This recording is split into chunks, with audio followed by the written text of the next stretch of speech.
Break के बाद एक बार फिर से आप सभी का स्वागत है। रुक कर लेते हैं खबरों का। मुख्यमंत्री मनोहर लाल ने हरियाणा कौशल रोजगार निगम से संबंधित वरिष्ठ अधिकारियों के साथ बैठक करी। इस दौरान सीएम ने अधिकारियों को निर्देश दिए कि जिन युवाओं की कोर्ट के मामले या फिर अन्य कारणों से सरकारी नौकरी छूट गई है, उन्हें हरियाणा कौशल रोजगार निगम के माध्यम से अनुभव के आधार पर नौकरी में प्राथमिकता दी जाए। मुख्यमंत्री ने अधिकारियों को यह भी निर्देश दिए कि हरियाणा कौशल रोजगार निगम में जिन पदों के लिए रजिस्टर्ड किया जाता है, उनकी भर्ती के लिए अब आवेदन आमंत्रित किए जाएं, तो रजिस्टर्ड युवाओं के मोबाइल फोन पर मैसेज अलर्ट पहुंचना चाहिए। सीएम ने यह भी कहा कि अगर राज्य सरकार की नियमित या आउटसोर्सेज नौकरी के दौरान किसी एक पद का अनुभव रहा है, तो दूसरे पद के आवेदन में उस पहले वाले अनुभव को भी मान्य किया जाएगा।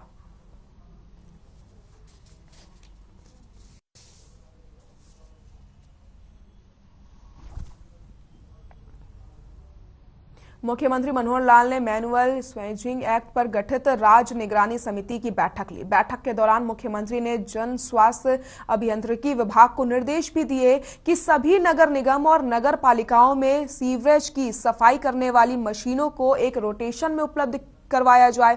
उन्होंने ये भी कहा कि जिन जगहों पर पुराने सीवरेज हैं, वहां पर उसी तरीके की तकनीक पर आधारित मशीनों से सफाई करवाई जाए। इसके अलावा जिन स्थानों पर नई सीवरेज व्यवस्था है, वहां पर अत्याधुनिक रोबोटिक मशीनों से सीवरेज की सफाई करवाई जाए। साथ ही साथ सीएम ने कहा कि सीवरेज सफाई के दौरान सीवरमैन की मौत हो जाने पर उनके परिवार को 10 लाख रुपए की सहायता राशि दी जाएगी। अभी तक प्रदेश भर में 57 सीवरमैन के परिवारों को यह सहायता राशि दी गई है। सफाई के काम में लगी प्राइवेट कंपनियां अगर इस सहायता राशि को देने में कोताही बरतेंगी तो उनके खिलाफ भी सख्त कार्रवाई की जाएगी।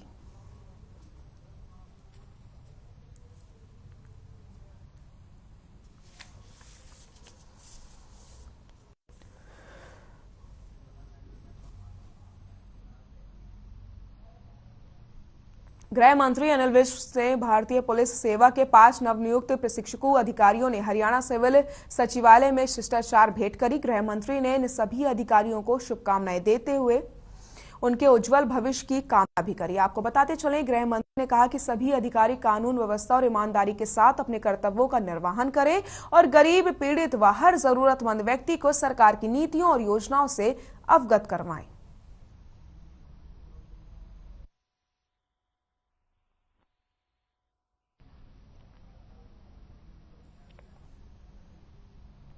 खबर चरखी दादरी से है, जहां डॉक्टर अपनी 3 सूत्रीय मांगों को लेकर के हड़ताल कर रहे हैं और उन्होंने चेतावनी दी है कि पूर्ण रूप से हड़ताल भी हो सकती है।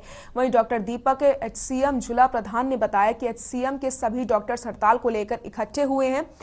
पीडी सेवाएं पूर्ण रूप से बंद हैं और कैजुअल सेवाएं मरीजों को दी जा रही हैं। हड़ताल पर जाने का मुख्य उद्देश्य सरकार की ओर से हमारी मांगों को ना मानना है। हमने अपनी मांगों को लेकर के कई बार सरकार को ज्ञापन दिया, लेकिन सरकार की ओर से कोई कदम नहीं उठाया गया। यदि सरकार चाहती है कि सभी सेवाएं फिर से शुरू हों, तो सरकार 2 दिन के भीतर नोटिफिकेशन जारी कर दे। अगर ऐसा नहीं हुआ तो 14 तारीख को पूर्ण हड़ताल पर जाएंगे, जिसमें सभी सेवाएं बंद कर दी जाएंगी। हमारी पिछले काफी दिनों से मांगे पेंडिंग पड़ी हैं, जो सरकार हमारी पूरा नहीं कर रही। उसके लिए बार बार हमने ज्ञापन दिया है, लेकिन सरकार इसकी तरफ कोई ध्यान नहीं दे रही। अब अगर ये सेवाएं ऐसे ही चलानी है तो सरकार 2 दिन के अंदर नोटिफिकेशन जारी कर दे, नहीं तो 14 तारीख से हम पूर्ण रूप से अनिश्चितकालीन हड़ताल पे जाएंगे। उसमें कोई भी सेवाएं, कोई भी डॉक्टर नहीं देगा। नूह के गांव कंगारखा में हुए हादसे में मिट्टी में दबकर 4 लड़कियों की मौत हो जाती है, जबकि एक लड़की गंभीर रूप से घायल बताई जा रही है, जिसे उपचार के लिए अस्पताल पहुंचाया गया। घटना की सूचना मिलते ही पुलिस और प्रशासनिक अधिकारी मौके पर पहुंचते हैं। गांव के सरपंच ने बताया कि सभी लड़कियां मिट्टी लेने गई थी। जब वे मिट्टी खोद रही थी, तभी अचानक उनके ऊपर मिट्टी का एक बड़ा हिस्सा गिर जाता है। इस हादसे के बाद से गांव में मातम पसरा हुआ है।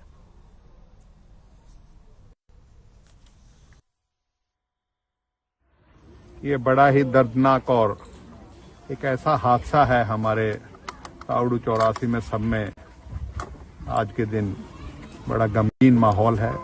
बेचारी मासूम बच्चियां थी और अपने घरेलू काम के लिए गई थी और उन्हें इस बात का एहसास नहीं था कि मिट्टी की वजह से उसी मिट्टी में वहीं जो है उसमें नीचे वो हादसा बन गया। करनाल के दयालपुरा गांव में 25 साल के पेंटर विजय की हत्या कर दी गई। सूचना पाकर पुलिस मौके पर पहुंचती है। मृतक के मुंह और सिर पर चोट लगी हुई है। एसएफएल टीम को मौके पर बुलाया गया, वहीं शव को कब्जे में ले लिया गया है। परिजनों ने मृतक विजय के 2 दोस्तों पर हत्या करने का शक जाहिर किया। वहीं इस घटना से परिजनों में मातम पसरा हुआ है।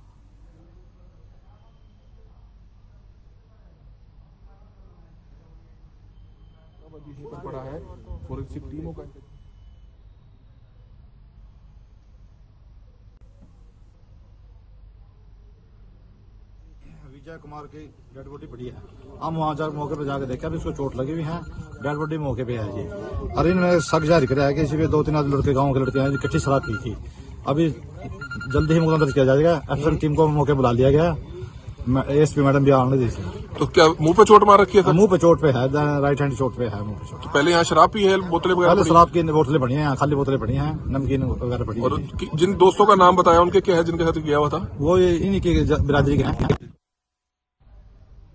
तितरम थाने के बाहर हुई फायरिंग के मामले में पुलिस ने रिमांड के दौरान आरोपियों से हथियार बरामद किए। वहीं इस संदर्भ में पुलिस प्रवक्ता ने प्रेस विज्ञप्ति के जरिए जानकारी दी कि कैथल पुलिस ने तितरम थाने के बाहर हुई फायरिंग के मामले में कुल 5 आरोपियों को गिरफ्तार किया है, जिसमें से एक पक्ष के 3 और दूसरे पक्ष के 2 आरोपियों को गिरफ्तार किया गया है और अदालत ने पेश करके 3 दिन की रिमांड में हासिल किया था।